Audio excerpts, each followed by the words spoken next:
All right, sounds good. So seems like everything is set. Maybe Hasindu can start. Yeah. Uh, just a second.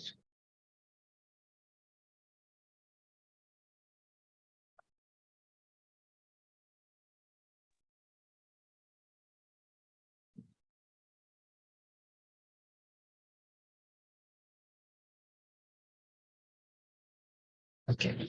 Uh, um, okay. So I'll start. Um, so hello everyone. So my presentation today is on this paper, Physics Informed Neural Networks for Nonlinear Dynamics in Fiber Optics. So it's a paper from China and Hong Kong. So yeah, so I'll be presenting mainly so on in like physics informed neural networks for solving partial differential equations in general, and then how the authors have used it to to model the fiber dynamics.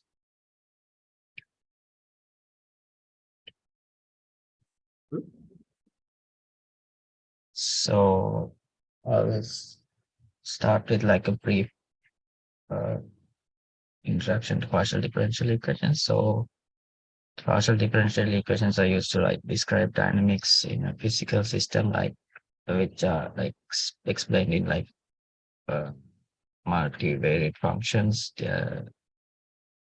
and like which have like some derivatives of several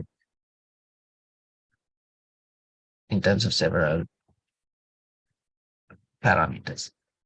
So they can be used like for to explain like fluid dynamics, aerodynamics, pipe optics, thermodynamics, and biomedicine. So to mention some of the applications. And so if we go into like solving the partial differential equations, uh, there are some partial differential equations that can be solved analytically. So for example, the wave equation, we can uh, solve this uh, analytically, but there are lots of equations that cannot be solved analytically. So for example, this nonlinear Schrodinger's equation, which is actually used to like describe the fiber optics. So it is so there are no analytical solutions available for this. Like, it can't be solved analytically. So in those cases, we have to go for numerical solutions of these partial differential equation. So going into the numerical methods for solving the partial differential equations, so there are many methods that we can use. So there are like finite difference methods, finite element methods, and split step Fourier method is another method. And also there are some methods called integral equation methods, and there are lots of other methods as well. So in each of all of these methods, what basically happens is like we we like sample the space into like a set of points, and then do some like numerical differentiation, and then some iterative processes in some of these methods to find the solutions numerically for these equations.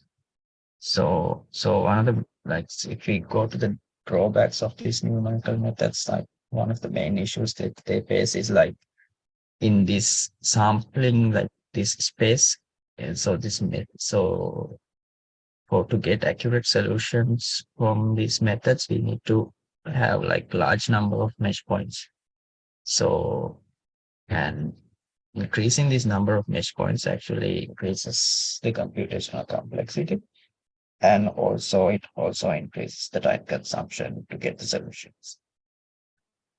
So so now with like your with deep learning and neural networks, so many researchers like were like studying on like whether we can use deep learning or neural networks for solving partial differential equations. So, so first of all, I'll talk about like using pure data-driven neural networks for this. So as we know, like for a data-driven neural network, we need to have a set of input data and ground truth. So we need to have a data set. So again, this data set has to be generated through either through numerical solutions, or we can obtain data from experimental methods. So experimental data. And so what we do in a data-driven neural network for this case is like we feed the input data to a neural network and we get a set of predictions, and we use these predictions and the ground truth to compute the loss function and update the neural network parameters using some optimization method. So in this pure data-driven neural networks, this neural network actually appears as a black box, and we haven't used any prior information that are available to us from the underlying math or physics of this system. And also a thing is like to do this, we need most often we need require like a large amount of data, and this generation of this data is, as I said earlier, like it's done through numerical method or an experimental data acquisition. So it can like take some time to like generate like a larger data set. And also the performance of this neural network depends on the quality of data. So we would have acquire like high quality data. So, so if we consider physics informed neural networks for partial differential equations, so first of all, like if we take like a general uh, partial differential equation. So let's say something like this. So there's like a derivative. So H is the solution to this, and there's like a derivative. So let's consider for now it's a derivative in terms of a time domain. So derivative with respect to time, and there's this nonlinear differential operator. So with special derivatives and other nonlinear terms applied to this H. And so with this, there's like a governing equation like this. And to solve this partial differentiation, apart from partial differential equation, apart from this, we also have some initial conditions. That so these are the values that we know that so in this case we can say like at time equals 0. So at initial point, what are the values of H? So these are something that we can know. And also there are boundary conditions also we can use, but used to like find the constants in this governing equation. So in normal approach, in a normal usual approach, we use all these three to like solve a differential equation in general. And in this physics informed neural networks, what they do is they also use these three to update the weights of the network in terms of instead of using a large data set. So let's say first the input to this neural network are the coordinates of the space that we are considering. So in this case, we say x and t, and we feed these coordinates to the neural network, and we get a predicted function at each and every coordinate set. So throughout the entire space, we predict this h with each and every coordinate pair. And then we can use this. So within this predicted h hat, we have the predicted initial solution in initial values, and also the predicted boundary values for this function. And also we can use this to compute our governing equation, f hat. And as I said earlier, we already have like initial conditions, the actual initial conditions that we can know, and also the actual boundary conditions that we might have data already, might have the data for all them already. And we can use all these five to compute a loss function and update the neural network parameters. So yes, Tushar. Awesome. So when you compare to this like problem formulation, is it the same problem formulation as in the fully data-driven method, or the problem formulation is now different in terms of like, let's say now you have a neural network, right? Yeah. In terms of its inputs and outputs, is the same, are the same for this approach versus all the data-driven approaches? So in terms of inputs and outputs, in the data-driven network, I think what happens is like the network tries to like fit a transformation between the input and output data. And so yeah, so actually I think that may not actually depict the exact problem that is solved here. So in this case, we actually consider like the physical, what the underlying physics of this. So The physics of this is like in the loss function, right? yeah, Like let's say I'm talking about only this part. So this part, if it in terms of the inputs output, now this is like a coordinate network, right? So the inputs are the coordinates. yeah, Output is the yeah, function value of yeah. the at those coordinates. And my question is it the same type of neural network used in the data-driven approaches, or the data-driven approaches use like a different type of input and output? So in the data-driven approach, I think like the input is mainly these initial conditions in most cases. I guess so, because so for example, like if they say a fiber, so in the data-driven network, our input will be like the initial pulse that we are giving, right? So Okay.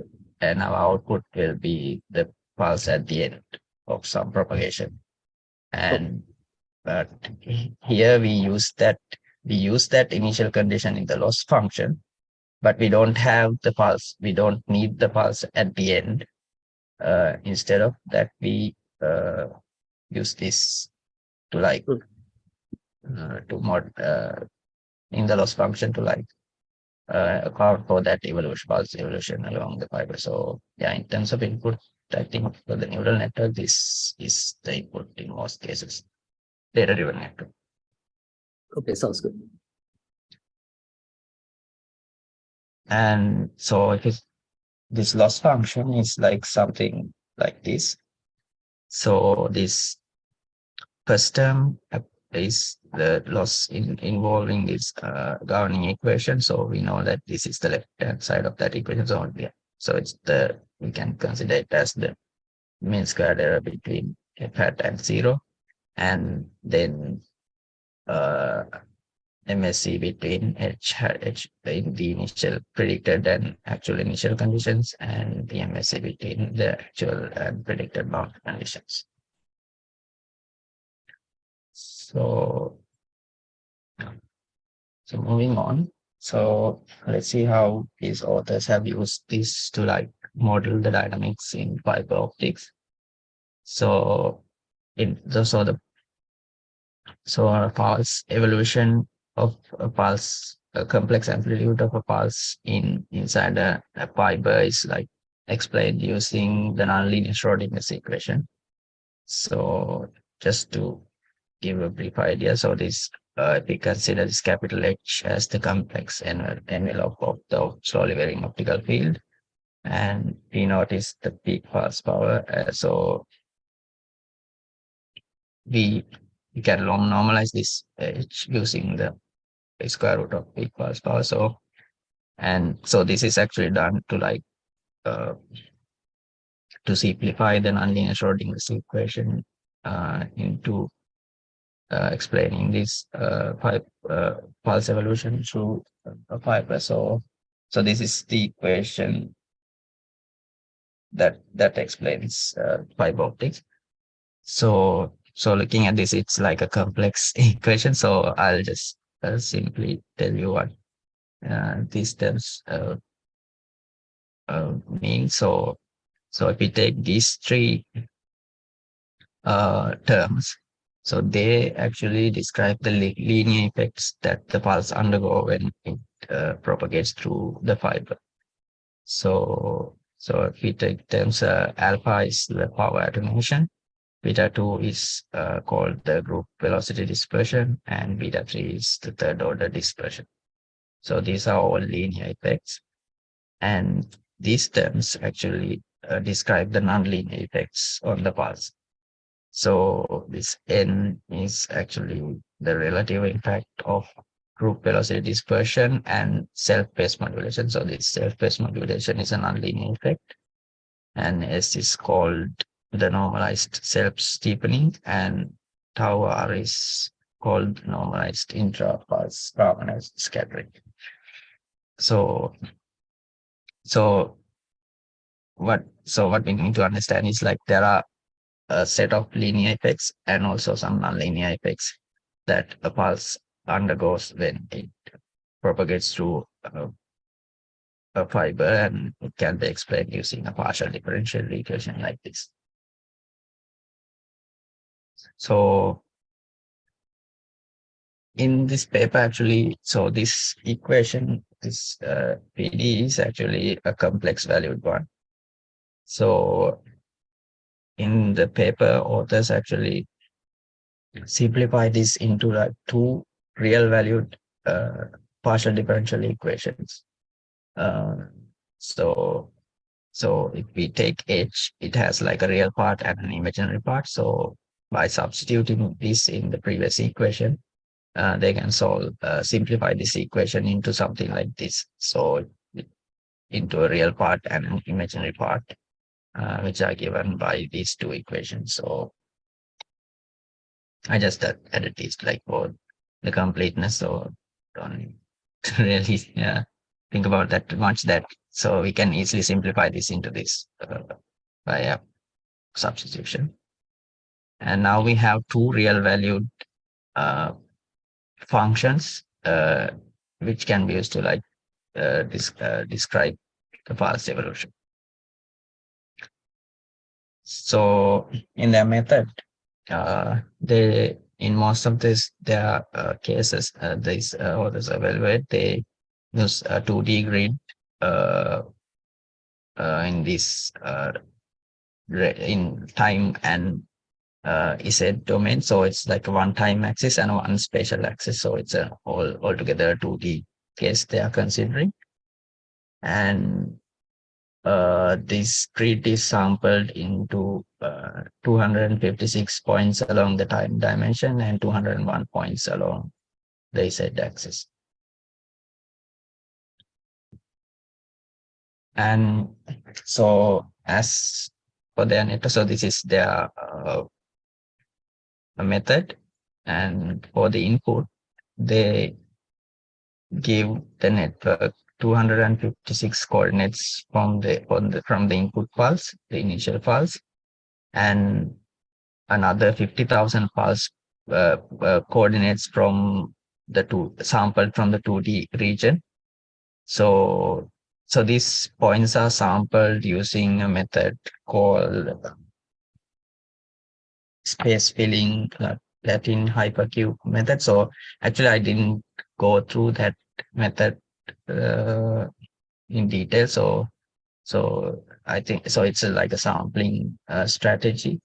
So they use that to like sample 50,000 coordinates. So actually, this sampling is done for like calculation of the loss function. So they only consider like 50,000 points in the 2D space and 256 from the initial pulse for the loss function. So, and then, so their network is like, is an MLP with 4 hidden layers. So each layer has 100 neurons and have with hyperbolic tangent as the activation function. And so this network give them like two outputs, one with the real part and the imaginary part of this solution or the complex envelope.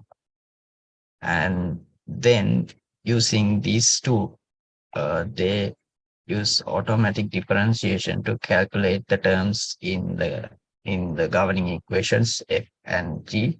So the real and imaginary part of this governing equation f and g.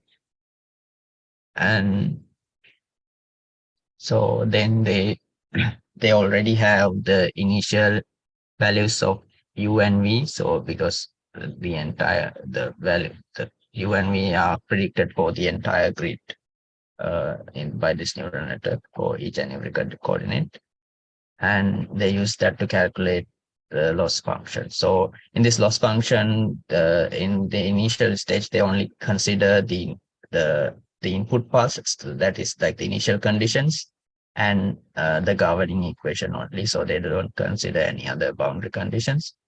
So this part actually include the initial conditions, and this part of the loss function includes the governing equation f and g for real and imaginary parts of that.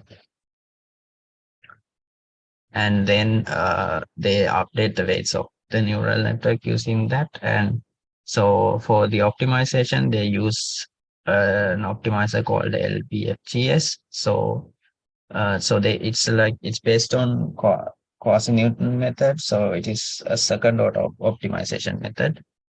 And so the authors claim that it is more efficient for nonlinear optimization problems like partial differential equations. So actually this thing is like this is mentioned in another paper that paper actually discuss using this physics inspired informed neural networks for partial differential equations in general. So in that paper, they also use this method. So they also claim that it is more efficient for problems like this. So I checked it, but however, it seems like it has some like high memory complexity. So at least in the PyTorch implementation, it takes like so for so I so since this is like a smaller network, I think it's possible to use that. So need to check like whether that is feasible for like a larger network. So Hasindu, like when you said the Yeah. quantum, how is it exactly different from the Newton method? It's only calculated part of the second order terms. Um, I'm not exactly sure about the other one, so I didn't go through that in detail. So maybe yeah, I'm not sure about this. So I'll check that and like get back to you with so That sounds good.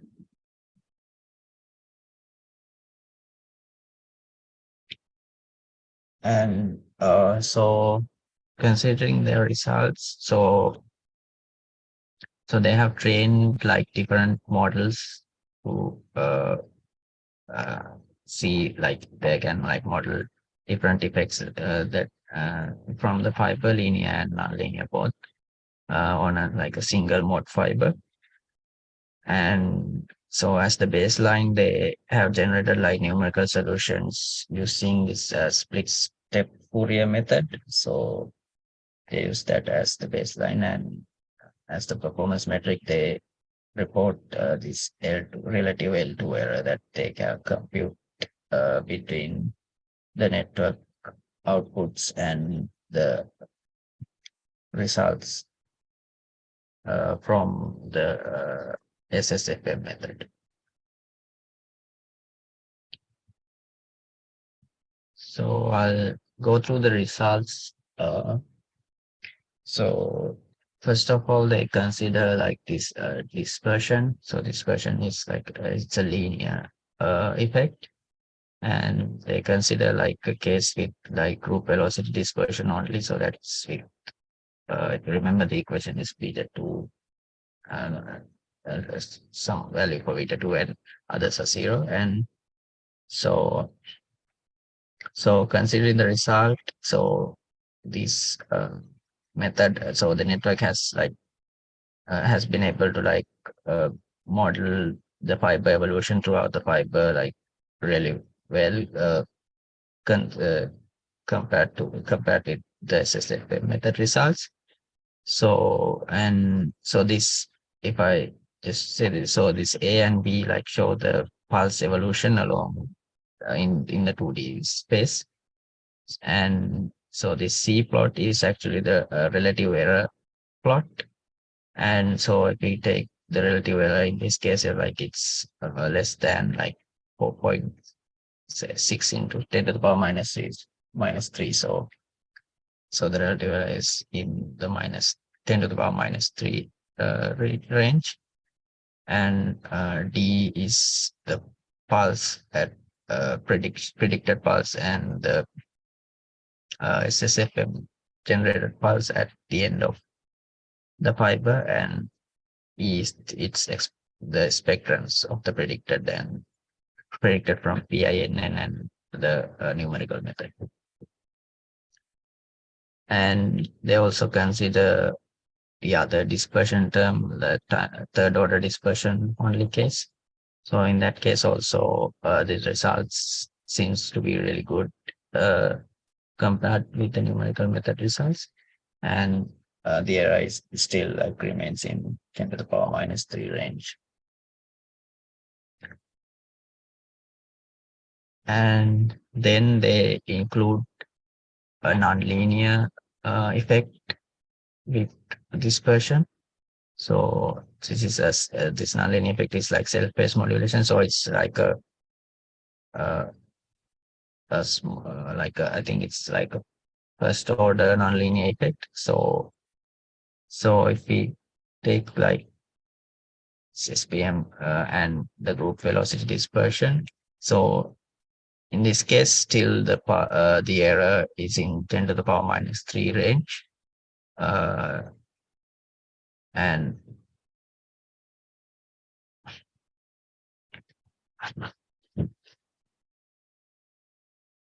give me a sec.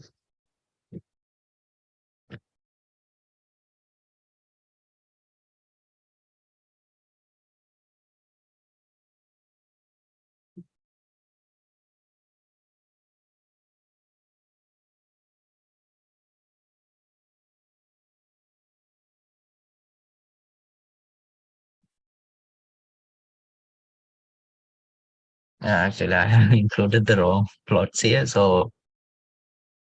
Uh, so actually, in this case, so I'll just tell it. So when I upload the presentation, I'll correct put the correct figures. So in this case, actually, the error is still in 10 to the power minus 3 range, but a little bit higher than this, which is because of this sound linear and nonlinear, both linear and nonlinear effects are there. And also in this case, the error goes a little more higher, like into 10 to the power minus 2 range. That's 15 into 10 to the power minus 3 range, and with third order dispersion and SPM only case. And then they train networks like to see whether this can model higher order nonlinearities. So then they consider like self-steepening case. So in this case, still like the predicted results are really good, like, and so the pulse evolution is predicted really well. So however, the error, relative error is now a little bit higher, like in the 10 to the power minus 2 range. And the same thing happens with Raman scattering. So, but uh, looking at these plots, like overall, like the prediction is good. The network was able to like learn these effects into like a considered very good. Um, yeah, they have it learned that considered very well. And then they also like consider some practically useful cases. So one case is this soliton propagation. So this what happens is like this. In this is like they control like the the relative effect between like this group velocity dispersion and self space modulation. So when they are equal, this is called like a case of fundamental soliton. And in this case, like the pulse propagates through the fiber without any effect to its time domain of the time domain pulse or its spectrum at all through the fiber without uh, uh, any distortion. So and so that case it's like it is modeled really well. And yeah, yes, 9. So SPM and GVD cancels each other. So then the pulse actually, so it doesn't have any effect. And then they consider the second order solution case. So in this case, what happens is like the pulse evolution is some kind of like periodic along the Z axis. So it repeats the same uh, pulse along Z axis on it with an interval of, if I remember correctly, pi by 2 into this LD that is percent, right? So and this PIN, so this network actually has been able to learn that periodic behavior also successfully, but with a relatively a little bit higher amount of error. Uh, but still, I think it's good. Uh, it's relatively good. And then they also consider this multipass propagation case, so which is used in communication uh, very often. And so they consider like 5 Gaussian pulses uh, propagated each after the other uh, with equal amplitudes. So when these pulses like propagate through this fiber, what happens is like all these fibers pulses like start to broaden in, and then so they overlap like with each other and generate like some peaks in between like this. So again, the network was able to like model this propagation really well. And uh, the error is like maximum error is in 10 to the power minus 2 range. And the most practical case is this random amplitude pulses. So there's pulses propagated with like different amplitudes, like some pulse amplitude modulation communication scheme. So yeah, still the model was able to model that with like the same kind of error. And so all of these models were trained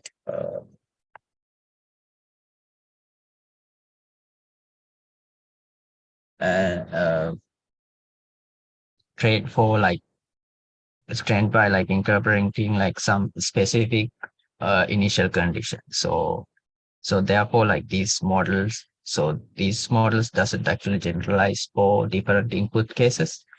So then what they do is like uh, the authors like trained like some neural networks, physics inspired neural networks for informed neural networks for like generalized cases. So what they do here is like uh so they consider 2 cases, one with like generalization to like different peak pulse power for the in the input, and also So that is for like single pulse propagation. And they also consider like different generalization for different waveform patterns. So that is considering like multiple pulses propagated one after the other. So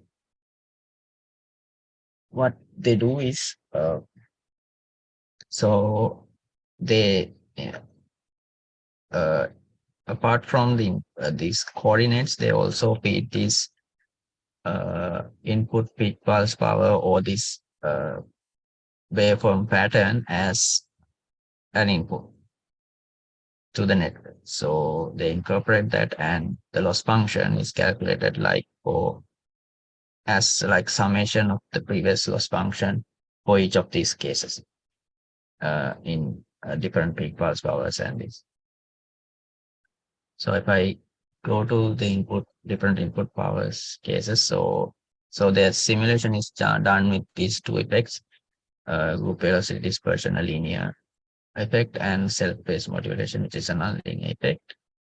And so their input is at this is special coordinate, time domain coordinate, and also the uh, peak pulse power from the input.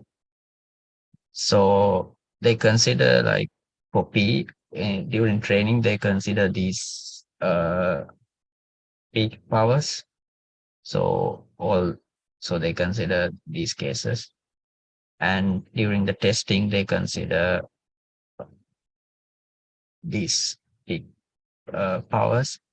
So to test the generalizability. So however, like all these values are within this range, so they are not outside this range.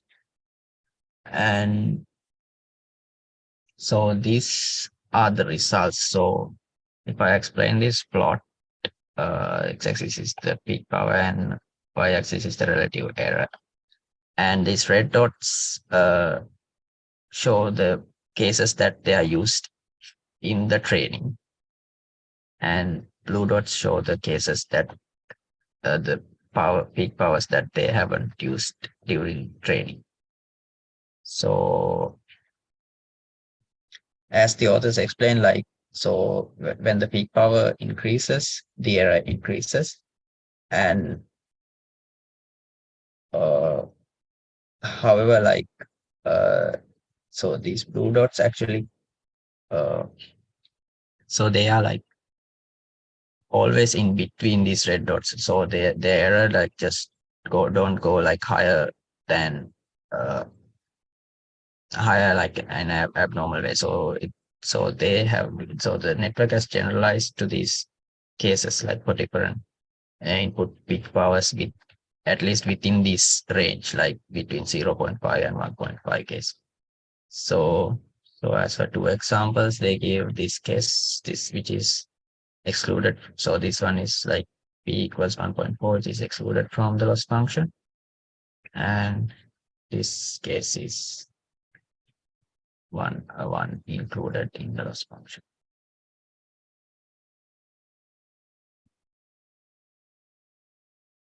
And then they consider generalization for random waveforms.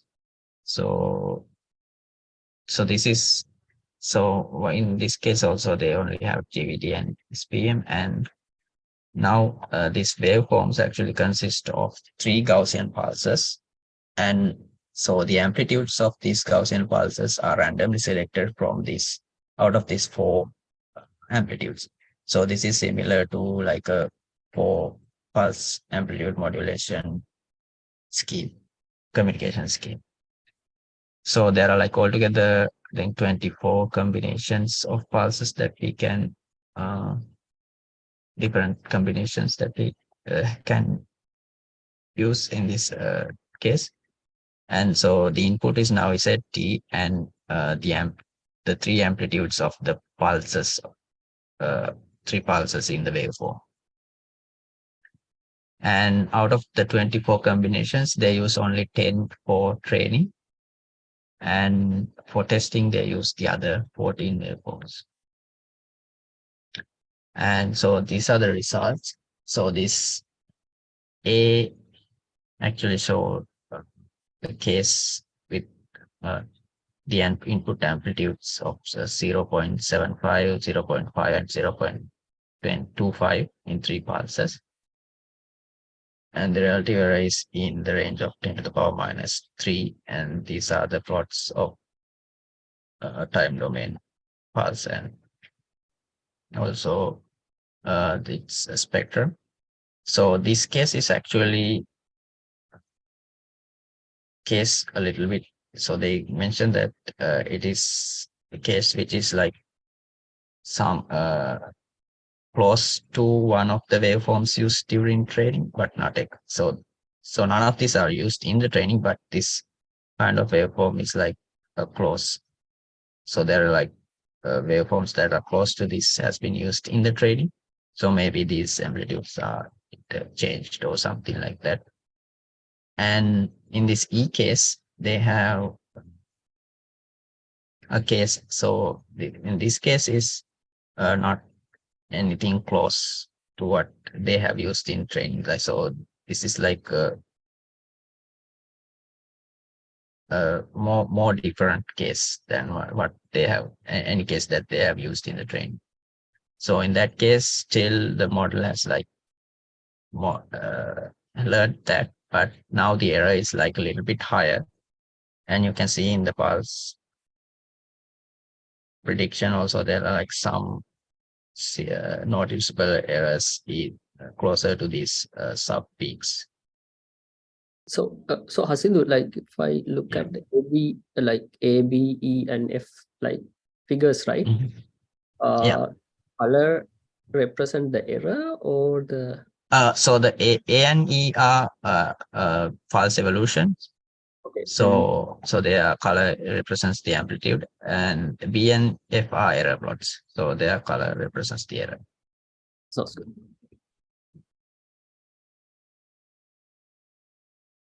Yeah. So then they also do like performance like an accuracy analysis. So they in this case like they test like the accuracy variation of these networks for physics inspired networks with the amount of data they use and the amount of auxiliary coordinates uh, that are used to train the networks. So if we first consider the auxiliary coordinates, you can see like when so all the results previously mentioned results they have used like 50,000 auxiliary coordinates for training. And initially you can see like when they use like when they increase the number of auxiliary coordinates, actually the performance gets better. But after 5,000 auxiliary coordinates, like increasing the number of coordinates, like haven't really changed the error much. So what they claim is like even having like 5,000 coordinates is enough to get the performance level that we have seen previously.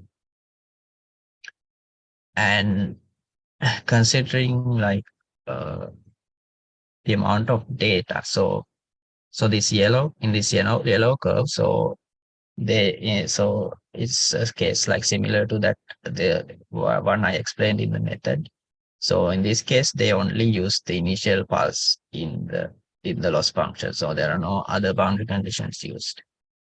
And then in this case, they have used the initial pulse and also the pulse at the end of the propagation. So for training, and in that case also, uh, in that case now the error has dropped significantly. And yeah, so remember like so this network actually predicts like the entire pulse evolution along the fiber.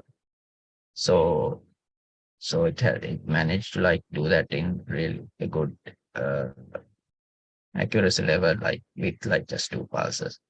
And in this case, in the purple case, they use like 3 pulses at 3 points, zero, z equals 0, and z equals 2 LD, that is right in the middle of the fiber, and the pulse at right at the end as uh, as ground points in computing the loss function. And they also like compare the performance of the network with the purely data-driven network. So, so for the data-driven network, they also use the same MLP that they use in the physics inspired network. And uh, so this, if I explain the plot, this x-axis is then like the number of training pulses that they used in the training. So that is the number of data points they used to like compute the loss function. And y-axis is the relative error. And if you look at the plots, you can clearly see like with just two pulses. So that is like the pulse, the initial pulse and the pulse right at the end. The physics inspired network has managed to like model the pulse evolution like better than any data driven network that's used like even like with 30 pulses. So in terms of that, their performance is really high. And also what they mentioned is like data driven network require at least like 5 pulses to like converge. And so when the number of data points are increased, as shown in the previous plot, also like the performance of the physics informed network increases, and the data-driven network it also increases, but up to a certain point it flattens out. So yeah.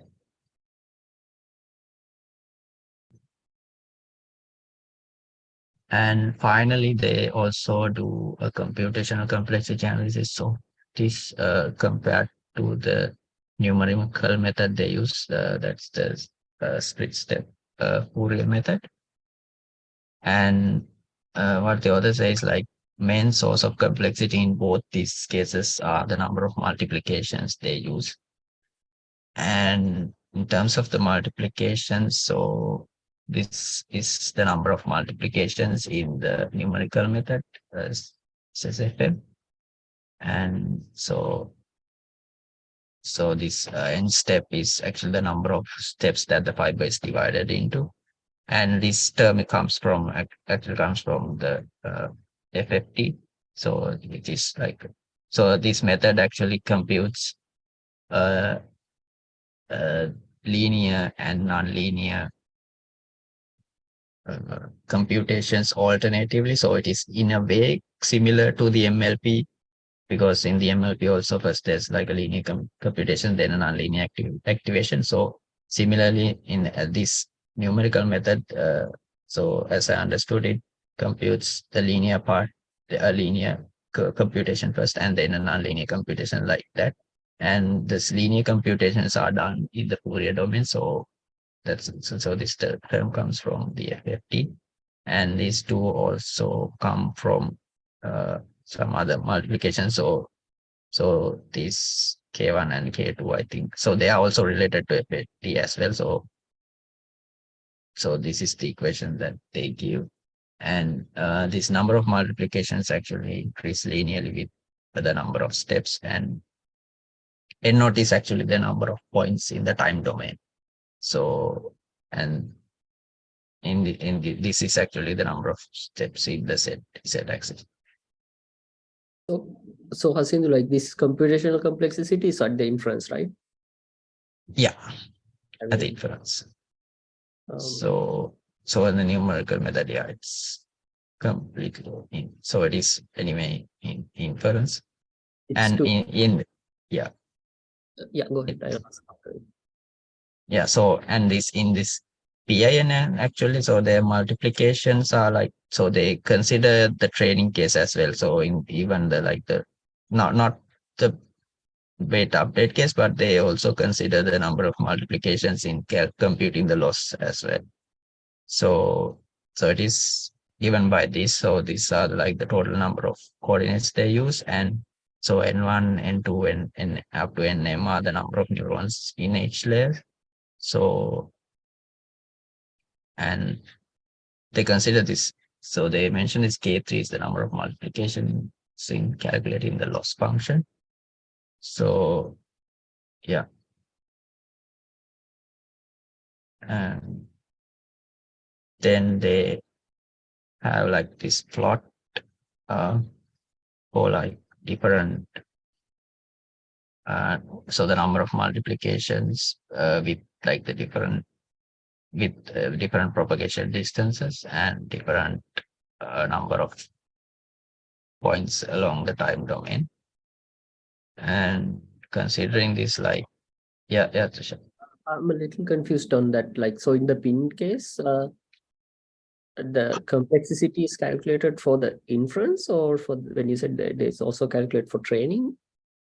So actually, so I'm also like a little bit confusing this because they can say this K3 is the number of multiplications in calculating the loss. So we don't actually need to calculate the loss in uh, inference actually. So I thought it's like the entire forward propagation case. So maybe so they are referring, so not the complete loss, maybe like the terms they are computing for the loss, like the governing equation and stuff. I think So like, yeah, probably it is still, I think, at the inference, because there's no term for the number of like epochs or instances, right? yeah, So and they yeah, just run it. If you think about the loss, actually kind of like gives you a value for the whether it's accurate or not, right? oh yeah, maybe that, yeah, Inference, like they just like calculate everything and put it on the like PD, and then the loss value because they can calculate the loss. yeah, yeah. So yeah, I think this K3. So But here, like you don't, let's say like you want to calculate like the pulse at the end of the fiber, you can still do it like sort of like single shot, right? yeah, Whereas method you have to propagate. yeah. Yeah. So yeah, like so for any coordinate pair we give, like we can get the output at that incident.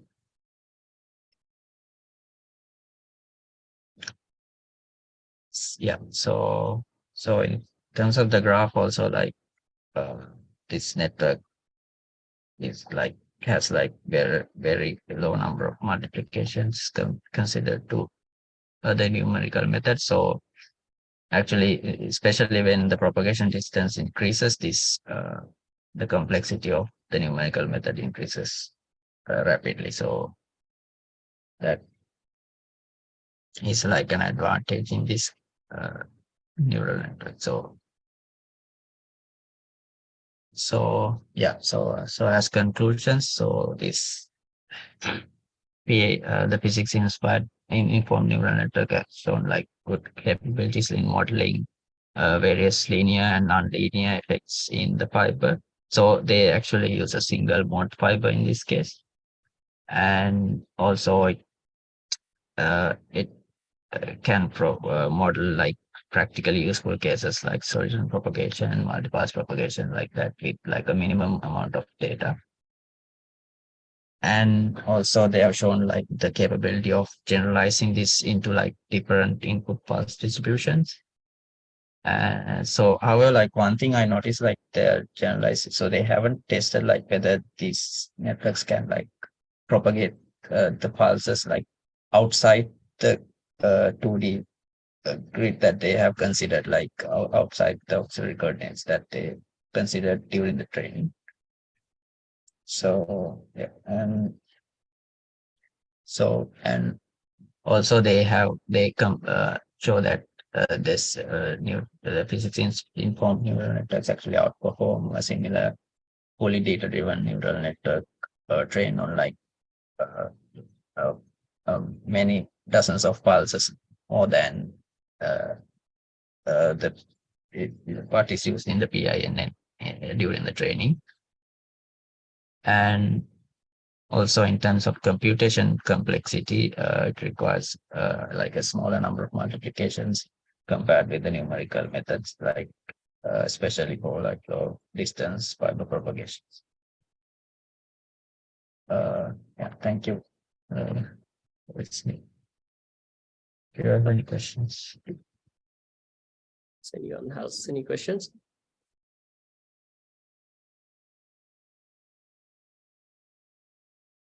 Yeah, so I have a couple of questions. Yeah, go ahead, Time. Can you hear me? Yeah. So I want to ask, like, when you like on the previous slide, can you go to the previous slide? Is the conclusion slide or this one? Yeah. So the first one, like the physics informed neural networks. Like, I just want to know, like, as I also did the next one. I mean, I This. yeah. So no, like the last slide before. Thank you. Oh, conclusion slide. Okay. Like the first point. Actually, I did during my master thesis these soliton propagation, some cases with this, and because I used like single crystal photonic crystal fiber with my laser system.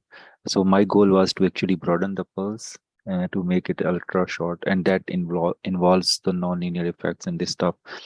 And I want to know, like, if we can use that data to and then we can apply this neural network thing which you So calculated, you because I mean, didn't understood the part of the neural network what you did, but in case, like, as I have the data, for example, or we can simulate that as well, or no?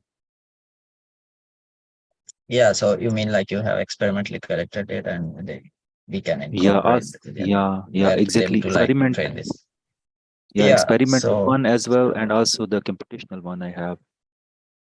yeah, so as I explained, so like we can incorporate like the data we have already to like uh train this network. So that actually, so I think as seen in these plots, like increasing this number of data that we use in training actually increases the performance of the network too.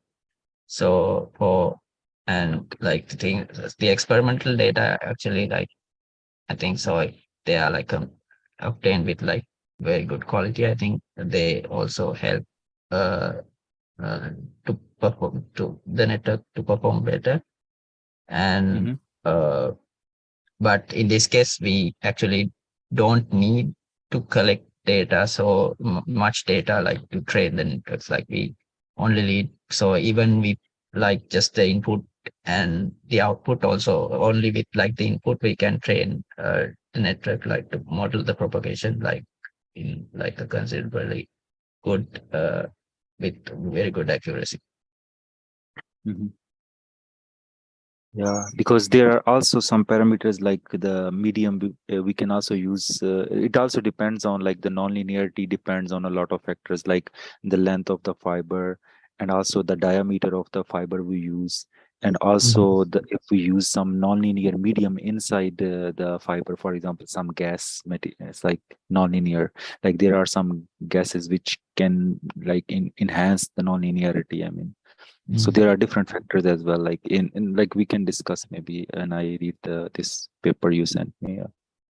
Yes, sure. Yeah, sounds good. So I have like few questions. I don't know whether I fully understood the everything, but let me see if I understood this right. Can you go to the first, like where you showed that, like one of like the slides?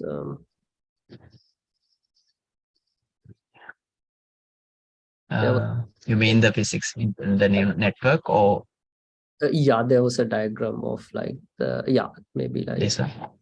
this one. So the way I see it, there are like two contributions, right? One is like the way they parameterized it, and the Yeah, second is like they train it through the forward model, right? In a sense, yeah, yeah, so yeah. you need to solve it. So So yeah, I mean, like, so you don't need to find like a solution, right? It's sort of like a shortcut, the way I see it. So if you think about the first trick, right, the parameterization thing. So basically, this is a coordinate network that takes x and t as inputs, right, and then give yeah, it like as the output. And if you go to one of the diagrams you showed, like the results, yeah, Can we change? This Yeah, for an example, this one, right? So now B is the amplitude, right? Yeah. So if you really think about it, the way the parameterization trick is just kind of like parameterizing this image, right? As a continuous valued function. So if you give every point, any point on the image, Mhm. and t, gives you an Yeah. output. Yeah. So let's say like you do generate, so you don't generate the entire training set, you calculate the loss through that other way. But but if you just generate, let's say you use one of the existing numerical methods to generate the training data set, Yeah. then basically the first trick is like you just take any coordinate and then like try to like have a function, continuous valued function, that gives the output of the like give the function the value of the pixel, right? And then you calculate the error between them, similar to how you do it in like a nerf type thing. Mhm. Does it make sense? Yeah. The final bit I didn't. So So yeah. like, let's say like you have all these images, right, to train Mhm. I mean, with training data. Yeah.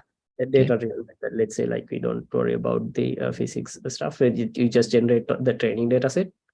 Mhm. And the training data set is just basically a collection of these type of images, right? Yeah.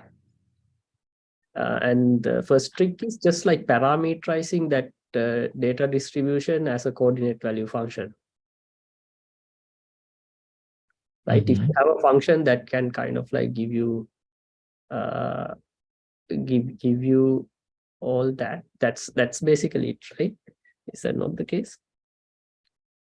Yeah. So I mean, like, so for training data, so we have like, so if we consider this case, we have so we might, so in a numerical method, we generate like all these pulses like along the way, right? So yeah. So this network only work for this pulse if you train it this way. Yeah, so these initial results are only for this pulse, but they consider the generalized case later, like. Yeah, so in that case, like they are just sort of like learning a coordinate value function to represent this image, right? Coordinate value to represent. So let's say you have this one image. Mhm. Let's say like the continuous, like if you have the complex value, then you have two images, right? Yeah. So then you take these two images and then Mhm. train a coordinate network, which takes a position of the image, in this case x and t as the input, and give you the value of the image, Value. Yeah. Yeah. right? Yeah. So that's your like model. Yeah. That's the model. So basically all they have done is like training a coordinate value function to represent this image, right? Like the reparameter. Yeah. Yeah, but they do it when you don't know the image, but you know a function of the image. Yeah. That's exactly. Yeah. Yeah. So I was wondering like whether the performance come from, so the performance can come from two things, right? One is like this parameterization, the way the way they parameterized it. Mhm. The second is like the way they trained it, like through a function. Image. Yeah. Yeah. I wonder like I I don't think it's a fair comparison between the other data-driven methods, where the other data-driven methods do not overfit for this pulse, right? Where it actually learns the evolution. So the other data-driven methods So work for you different. mean this comparison? So I think this one also like learns the evolution, right?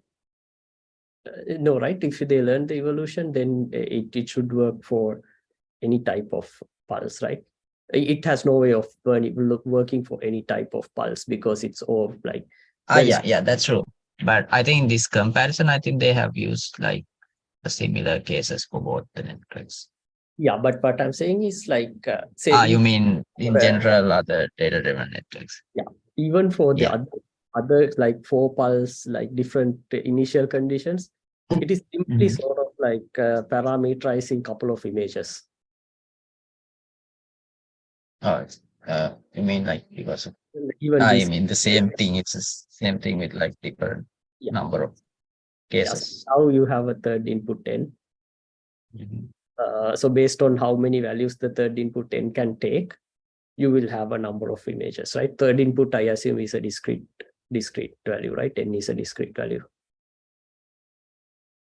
Yeah, it's so during training they like have some one of these values. Yeah, even if So, it's continuous value, it's just yeah. fitting in, right? So, Rather than fitting an image, now they are fitting a cube. yeah. I think it's an interesting approach, but like it is sort of like overfitting to these conditions, right? It's not really learning the propagation behavior of the fiber. Rather than that, it's sort of like reparametrizing for certain types of inputs. And I wonder, like, if you just generate like the training data set and then simply like train an MLP, a coordinate network to represent that, Mhm. then you don't have to kind of like go through all the physics loss function, right? I bet it would perform the same. I mean coordinate. Yeah, just I think like the performance come from the fact that they are just like using a coordinate network to approximate the like propagation distribution.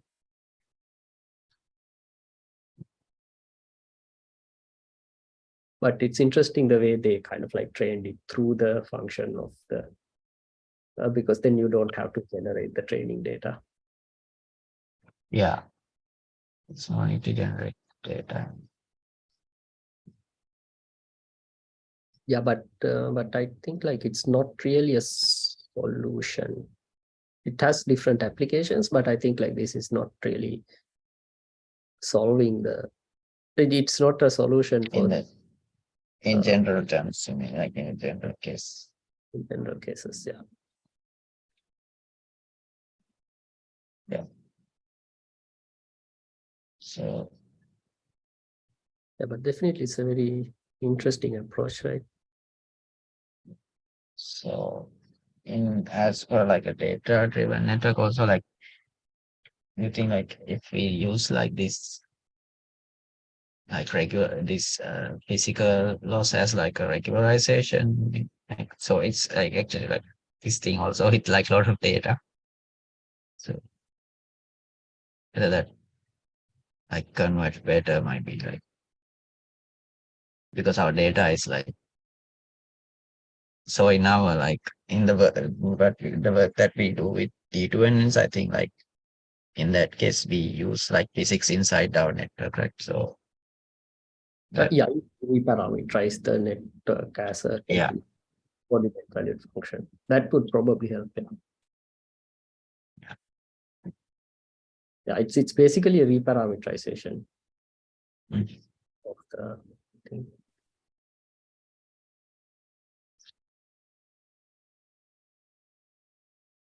Right, any other questions? Yeah, if not, we can probably wrap up.